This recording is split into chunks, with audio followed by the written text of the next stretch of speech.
صرف اور صرف 7 دن تک لگاتار اس وظیفے کو اس طریقے سے کریں، انشاءاللہ العزیز انشاءاللہ العزیز ہر قسم کی رکاوٹ دور ہو جائے گی۔ بچے چاہے وہ سفلی علم کی بندش ہو، یا کالے جادو کی بندش ہو، یا عملیات کی وجہ سے بندش ہو، یا رجت کی وجہ سے بندش ہو، انشاءاللہ ہر قسم کی رکاوٹ دور ہو جائے گی، اور جہاں آپ چاہتے ہیں انشاءاللہ العزیز وہاں شادی بھی جلد از جلد ہو جائے گی۔ سلام ہو ان قندیلوں اور روشن چراغوں پر، سلام ہو بہتی آنکھوں پر، سلام ہو ان آنکھوں پر جو بیدار رہتی ہیں، سلام ہو ان محرابوں پر جو روشن اور منور ہیں، سلام ہو سوختہ دلوں سے نکلنے والی آہوں پر۔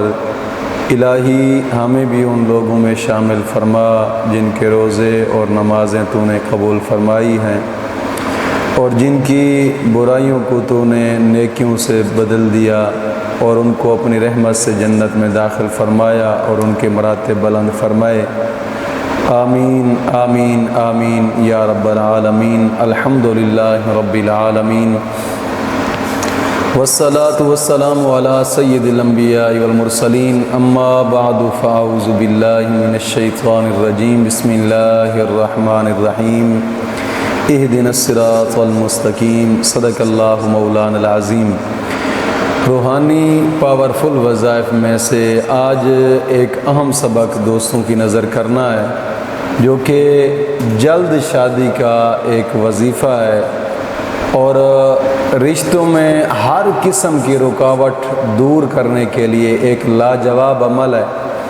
دوستو، رشتے میں رکاوٹ اگرچہ وہ سفلی علم سے ہو، یا جادو سے رکاوٹ ہو، یا عملیات کی وجہ سے رکاوٹ ہو، یا پھر رجت کی وجہ سے رکاوٹ ہو، یعنی ہر قسمی رکاوٹ دور کرنے کے لیے ایک خاص اور لاجواب عمل ہے۔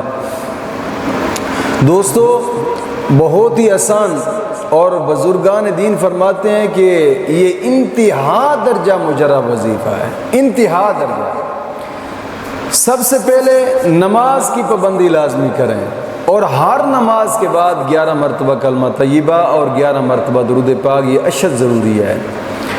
اور دوسرے نمبر پہ اپنے تمام گناہوں سے توبہ کریں، اور آئندہ گناہ نہ کرنے کا ایک پختہ عزم کریں۔ اور تیسری شرط یہ ہے کہ روزانہ کی بنا پہ کم از کم 2 رکوع قرآن پاک کی تلاوت کے لازمی کریں۔ دوستو، قرآن کریم کی تلاوت ہی سے انسان کا بیڑا پار ہوتا ہے، اور حدیث پاک میں آتا ہے کہ قرآن کریم کی تلاوت کرنے کے بعد انسان جو بھی دعا مانگے دعا قبول ہوتی ہے۔ کوشش فرمائیں، اگر اپنے روٹھے ہوئے ہوں تو اپنوں کو منانے کی کوشش کیا کریں، کہ حدیث پاک میں آتا ہے کہ جو اپنوں سے زیادہ دیر نہیں بولتا، دور رہتا ہے، مولا کریم ان کی دعاؤں کو قبول نہیں فرماتا۔ کوشش فرمایا کریں کہ ان شرائط پر عمل کریں، اور پھر اس وظیفے کو کریں۔ کرنے کا طریقہ کار یہ ہے، بہت ہی آسان اور چھوٹا سا ایک وظیفہ ہے۔ کرنے کا طریقہ کار یہ ہے کہ نماز فجر کے بعد سب سے پہلے 1 مرتبہ سورۃ یاسین پڑھنی ہے، اور پھر اس کے بعد صرف 3 مرتبہ سورۃ فاتحہ پڑھنی ہے، صرف 3 مرتبہ سورۃ فاتحہ، الحمدللہ رب العالمین الرحمن الرحیم مالک یوم الدین، یہ والی سورت مکمل طور پہ 3 مرتبہ پڑھ کر رب سے دعا مانگ کر اٹھ جانا ہے۔ صرف اور صرف 7 دن تک لگاتار اس وظیفے کو اس طریقے سے کریں، انشاءاللہ العزیز انشاءاللہ العزیز ہر قسم کی رکاوٹ دور ہو جائے گی، بشرطے کہ ان شرائط کے ساتھ آپ اس وظیفے کو کریں، انشاءاللہ العزیز انشاءاللہ العزیز۔ چاہے وہ سفلی علم کی بندش ہو، یا کالے جادو کی بندش ہو، یا عملیات کی وجہ سے بندش ہو، یا رجت کی وجہ سے بندش ہو، انشاءاللہ ہر قسم کی رکاوٹ دور ہو جائے گی، اور جہاں آپ چاہتے ہیں انشاءاللہ العزیز وہاں شادی بھی جلد از جلد ہو جائے گی، انشاءاللہ العزیز۔ مولا کریم دین متین کی سمجھ عطا فرمائے۔